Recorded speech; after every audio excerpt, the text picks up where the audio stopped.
In 2 days' time, there is the official ceremony of the 2024 Ballon d'Or. And from general speaking with people online and the discourse that I'm in and I see quite a lot, it just kind of feels like no one really cares anymore.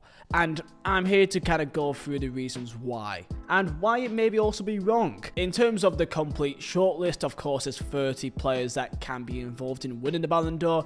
However, each year it's down to 2, maybe even 3.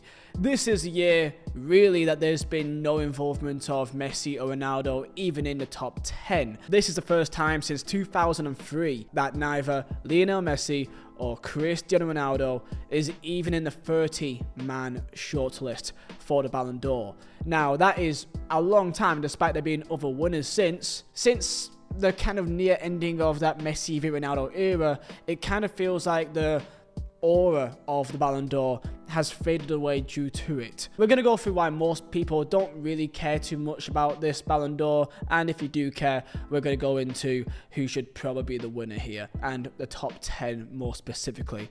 So let's get into it. Comment down below your thoughts on the Ballon d'Or, and like, subscribe, and Merzola Designs for the best football prints, all made by myself. Use code Halloween for 17% off all items. And let's go.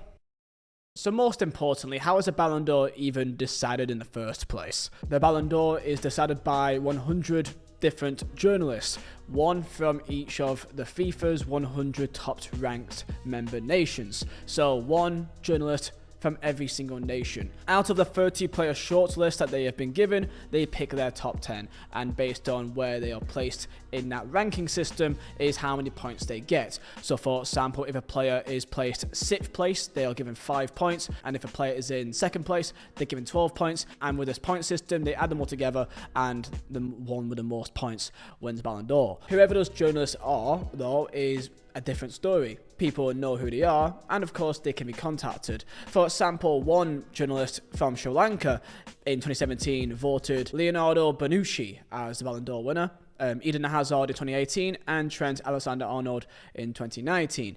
Definitely more different to the rest of the pack. Of course, this was when voting was given to every single FIFA nation. Now it's changed now to only the top 100. So unfortunately, this man can no longer vote. I was looking forward to him voting Hakim Ziyech for the next one. My one main question that I have about this is the fact that Messi won the Ballon d'Or last year purely for winning the World Cup. Like, the Ballon d'Or was basically decided a month into it. Like, because I feel like that's the only reason that he could have won, because he's done just as good, if not better, in the MLS since that Ballon d'Or winner for Inter Miami, and he's still been doing just as good for Argentina in the qualifiers and so on and so forth. So the fact that he's not even in the 30-man squad, despite winning it last year, when really all he did was win the World Cup and then played in America, for me, is part of the reason why I think that it's just a bunch of nonsense. By all means, Messi is still, of course, one of the best players in the world in terms of his ability. I think if you place him back in La Liga now, I think he'll still be doing fantastic. But the reality is he's playing in the MLS, and that's where he was for most of last year. So when he won the Ballon d'Or for me, it was like, really ahead of Haaland, who won literally everything, treble, record-breaking everything. But the only one thing you may say about Haaland is that he didn't really perform all that great in the finals and like in the final games. And that's really it. Treble winner, won everything, broke almost every record, and it didn't actually matter what he did because the World Cup was won by the first month of voting, and it was already done by then who would have won a Ballon d'Or. That's why, for me personally, I kind of just don't care too much about it. For example, as well, back when, again, I love Messi. Robert Lewandowski absolutely should have won the 2021 Ballon d'Or. For me, personally, in my opinion, you may think differently, but I think that it is a great shame that he didn't win the Ballon d'Or considering what he did in that year prior. And of course, the fact that he probably also would have won the 2021 if COVID didn't come in and cancel the Ballon d'Or. So, in a weird way, I feel quite bad for Robert Lewandowski for not having that moment. He did win the world's best player in the world, which is, I guess he has something with that, but it's not the Ballon d'Or. And I don't know. I feel like since 2021, since then, I've always felt a bit iffy about it. And no matter how good players these days are, if it's Kylian Mbappe, if it's Erling Haaland, if it's Vinicius Jr, no one would even come close to both Messi and Ronaldo. So because of that part alone, there's no pure head-to-head real thing that you can't really compare.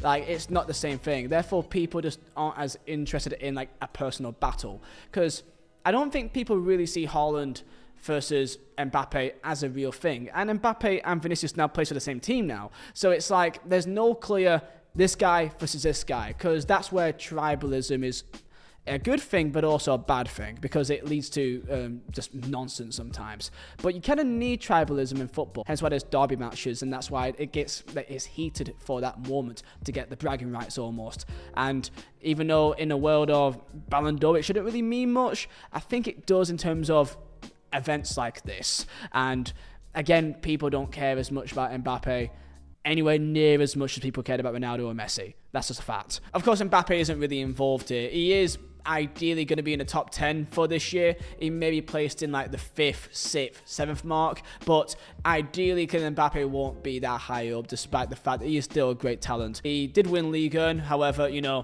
for PSG, so that's not a surprise. Of course, the league's top goal scorer, 27 goals in 29 games in Ligue 1 is a good record. But of course, when it comes to Ballon d'Or, it kind of matters with two main things: the Champions League and the international competition that summer. And for the Euros, Mbappe wasn't on it. And in the Champions League, they made it to the semis. Good performance against Barcelona in quarterfinals, but I just don't think that would be enough. In terms of a rogue shout to be in a top 5, the likes of Lautaro Martinez should really be put in consideration here. However, the Serie A just never really has as much credit as it has in other years, and because Inter didn't do particularly great in Champions League and Copa America, he was involved quite well, and of course they won it, so maybe that can help him out here. However, Lautaro Martinez, I would hope to see him in top 5. In terms of Erling Haaland, I got this weird feeling that he's not even going to be that high up in terms of top 5. I don't think he'll even be top 5, despite him having 36 goals in the Premier League last year. City was knocked out in the Champions League by Real Madrid. But the one main issue of Haaland, which will always be his main issue as long as they aren't that good, is Norway. That's the main issue.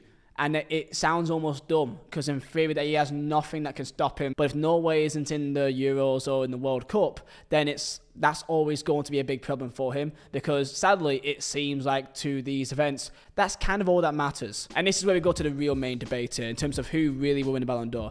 Jude Bellingham was really put into consideration here in terms of the Ballon d'Or. However, I feel like due to just kind of other aspects, I feel like if England won the Euros, I think Bellingham would be a serious contender for Ballon d'Or.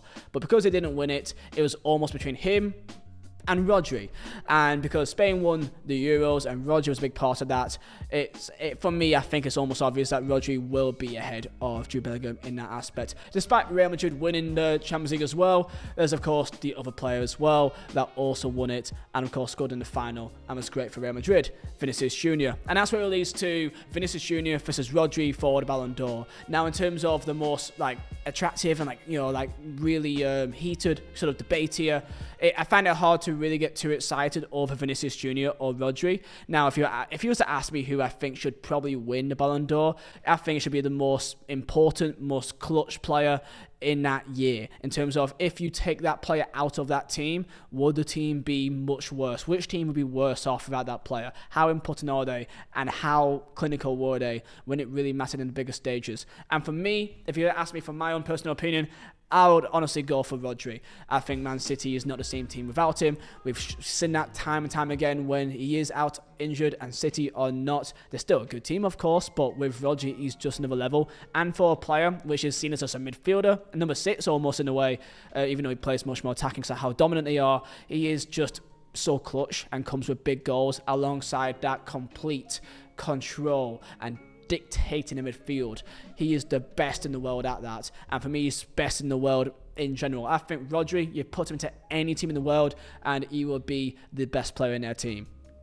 And that's not to discredit Vinicius Jr. But when it comes to Vinicius Jr., the only one thing I can say about him which I think is letting him down is his performances for Brazil. In terms of Champions League, in terms of Real Madrid, he's absolutely fantastic. He's clutch, and he has surprised me actually of how good he actually has become.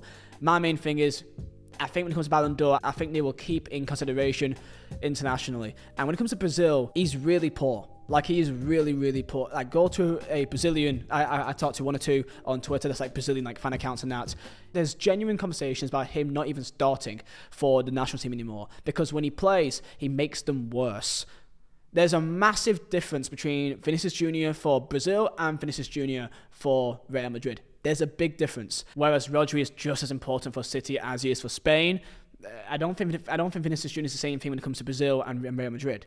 And I think if you really are trying to pick differences, I think that's the one that I look at. When you've got articles of people saying, oh, Brazil better without Vinicius Jr., imagine saying that about Rodri with City or Spain. Like, is Spain better without Rodri? No, never. In terms of the last 12 months, how many goals has he scored for Brazil? 2 times, and that's 2 times in the same game against Paraguay and Copa America.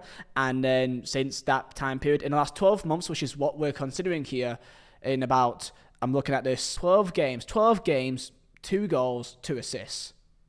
Comment down below your thoughts about the Ballon d'Or. How do you feel about it? I'm definitely not going to tune in for it. And if Vinicius wins or Rodri wins, I don't mind too much. I wouldn't really care, and back in the day, I would have cared a lot more. So that's kind of how I feel about it. So comment down below, like, subscribe, and I'll see you next time. Bye.